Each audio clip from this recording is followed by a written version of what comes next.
ጰራቅሊጦስ አሮን አፌ ይሁንና አንደበቴን ሞልቶ ሲሳየ ልቡና አባቴ ገብርኤል የኔን አሳዳጊ ሳወድሰው ልዋል ነውና ታዳጊ ጰራቅሊጦስ አሮን አፌ ይሁንና አንደበቴን ሞልቶ ሲሳየ ልቡና አባቴ ገብርኤል የኔን አሳዳጊ ሳወድሰው ልዋል ነውና ታዳጊ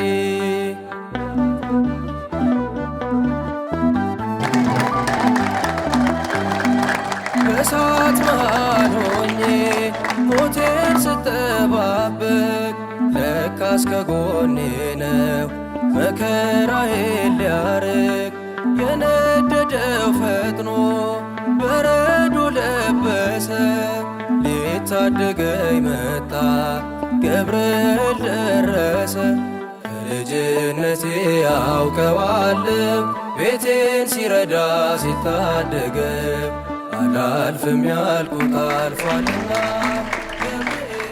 ኑሮት ምንም መኖር ያቃተው ብዙል እውነተኛው ኑሮ ራስንን መሆንና መሃል እና ወጣቶች ናቸው። ለሌሎችም ወጣቶች እዚህ ላሉት ሁሉ ለሚዜዎቹም ለምንም በሙሉ ምሳሌ ናቸው ማለት ነው። እንኳን ደስ ያላችሁ ሚዜዎች፣ እንኳን ደስ ያላችሁ። አጨብጭቡላቸው ለሚዜዎች።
God.